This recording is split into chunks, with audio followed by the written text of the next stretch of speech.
Assalamualaikum warahmatullahi wabarakatuh. Kembali lagi dengan saya Muhammad Aliksan, dan hari ini saya akan menjawab sekaligus mereview beberapa materi tentang routing konsep. Yang pertama, bagaimana sebuah router meneruskan paket data di jaringan? Yang pertama, paket data akan dibentuk terlebih dahulu melalui proses enkapsulasi untuk diteruskan melalui Ethernet yang dimiliki oleh perangkat.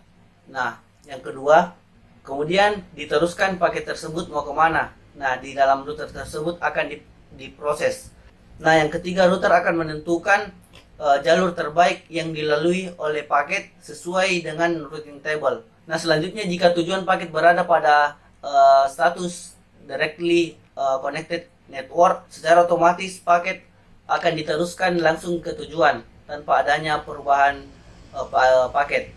Nah, sedangkan jika IP tujuan berada di remote network, maka paket tersebut akan dihubungkan dulu ke router terdekat yang terhubung dengan router tersebut. Maka secara otomatis perubahan data sesuai IP router yang baru. Nah, selanjutnya apabila tujuan paket tidak ditemukan, tujuan ke directly connected network atau remote network, paket tersebut otomatis akan dibuang.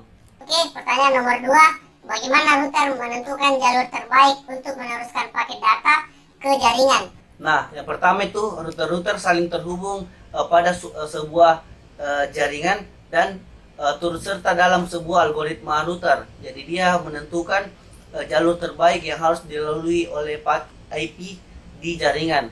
IP address tidak mengetahui jalur keseluruhan untuk sampai ke tujuan paket. IP routing hanya menyediakan IP address dari next hop yang menurutnya lebih dekat ke host tujuan dan melihat netmax mana yang memiliki network yang paling banyak.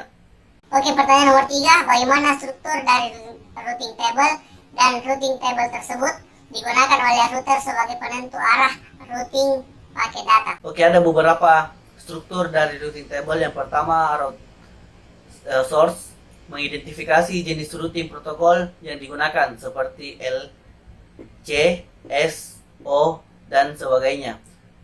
Nah, yang kedua, destinasi network, alamat tujuan dari network. Oke, yang ketiga, administrative distance, tingkat kepercayaan yang digunakan router untuk meneruskan paket data.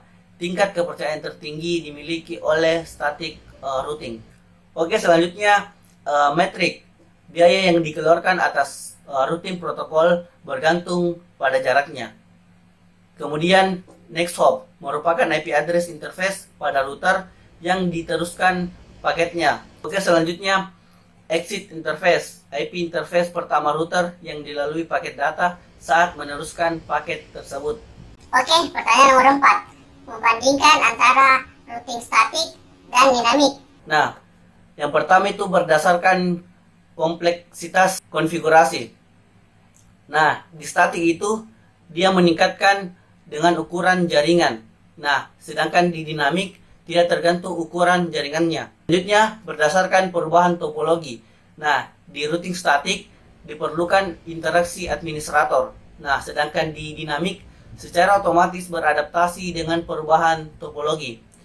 Nah, berdasarkan skabilitas, di routing statik itu cocok untuk topologi yang sederhana, dan sedangkan di routing dinamik cocok untuk topologi yang jaringannya sederhana hingga yang kompleks.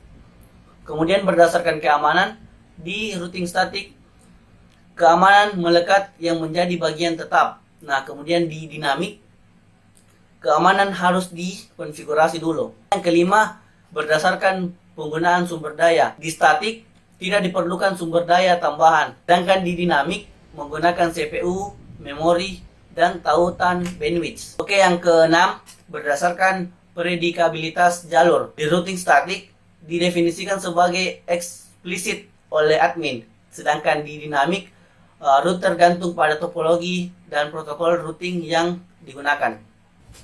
Nah, itulah tadi beberapa tentang review routing konsep.